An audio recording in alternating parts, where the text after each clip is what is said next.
Welcome to Easy Accounting MGT 101. I have a good news for you that today's lecture is our last lecture of chapter number 4, which is basically on petty cash book and petty cash system. So we are going to discuss petty cash book first. Students, if you remember, we have discussed last time that petty cash is a minimal amount in the financial accounting system. Now petty cash, इसको हम clearly अगर simply अल्फाज में हम इसको बयान करना चाहें तो petty कैश वो वाले कैश होते हैं, वो कैश ट्रांजैक्शन होती हैं जो बहुत ही माइन्यूट वैल्यू कैरी करती हैं, ऐसी वैल्यूज़ जिनको हम इग्नोर कर सकते हैं बट हम उनको नहीं करते because the universal rules of financial accounting, so we have write in our financial codes. लेकिन ये छोटी छोटी तरह की जो चीज़ें अखराजात होते हैं हमारे, पेटी कैश वो कैश एक्सपेंसेस हैं जो बहुत ही माइन्यूट वैल्यू कैरी करते हैं। जैसा कि अगर आपके ऑफिस में कोई क्लाइंट आता है तो आप उसको कोई कोल्ड ड्रिंक, कोई टी कॉफ़ी या कोई आप फूड सर्विस उनको प्रोवाइड करते हैं अपने रिलेशंस को प्रमोट करने के लिए। तो इस तरह की जो छोटी छोटी चीज़ें होती हैं वो आपकी पेटी कैश में आ जाती हैं, ठीक है। सो आपको मैं यहाँ पर डेफिनेशन रीड कर देता हूँ। Transactions are recorded in petty cash book are insignificant in nature and the amount for which substantial documentation is not required, ठीक है ना। यानी कि इसके लिए डॉक्यूमेंटेशन की ज़रूरत नहीं है बिकॉज ये बहुत ही छोटी वैल्यूज़ होती हैं, ठीक है। लेकिन हम इसको रिकॉर्ड करते हैं due to universal rule of financial accounting, so we have to write this in our financial records.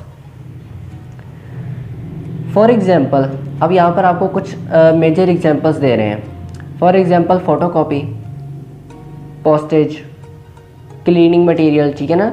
आपके जो स्प्रेज वगैरह होते हैं, कोई पोस्टेज करते हैं आप, डाक वगैरह करते हैं, या आप अगर प्रिंट वगैरह किसी भी इनवॉइस का या किसी डॉक्यूमेंटेशन का, मेमो का, लेटर का, बिजनेस लेटर का, ये अगर आप प्रिंट निकलवाते हैं तो ये आपकी जो अमाउंट है 2-3 रुपए, तो ये आपकी बिल्कुल भी कोई वैल्यू कैरी नहीं करती।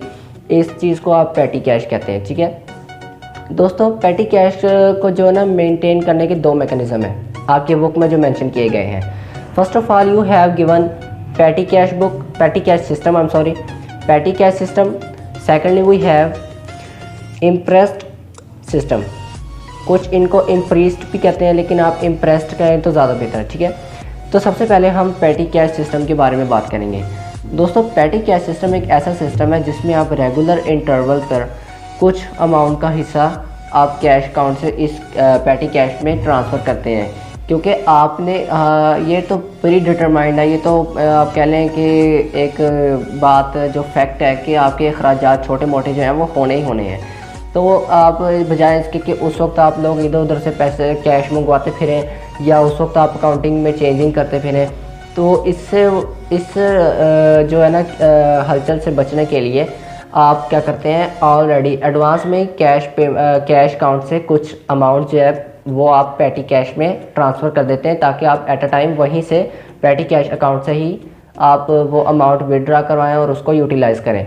तो यहाँ पे जो आपकी बुक की वर्डिंग है वो ये है, under this system a fixed sum of money is transferred to petty cash on regular interval और to meet petty expenses in that period, ठीक है ना। कि जो भी आपके पेटी एक्सपेंसेस, मतलब वही पेटी कैश से रिलेटेड जो आपके एक्सपेंस हो रहे हैं वो आपके पेटी एक्सपेंसेस कहलाए जाएंगे, ठीक है। तो इन छोटे छोटे एक्सपेंसेस को डील करने के लिए आप जो अमाउंट यहाँ से वहाँ करते हैं, कैश अकाउंट से पेटी कैश अकाउंट में लेकर आते हैं, उसको आप क्या कहते हैं, पेटी कैश सिस्टम, ठीक है। तो बेसिकली ये था आपका छोटे मोटे अखराजात के लिए पेटी कैश बुक का एक छोटा सा कॉन्सेप्ट।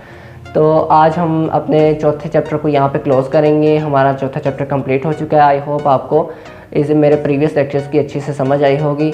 अगर आपका कोई सवाल है तो आप कमेंट बॉक्स में मुझे कमेंट कीजिए, अदरवाइज़ आप मुझे ईमेल भी कर सकते हैं। अगले लेक्चर तक के लिए मुझे इजाज़त दीजिए। अल्लाह हाफिज़।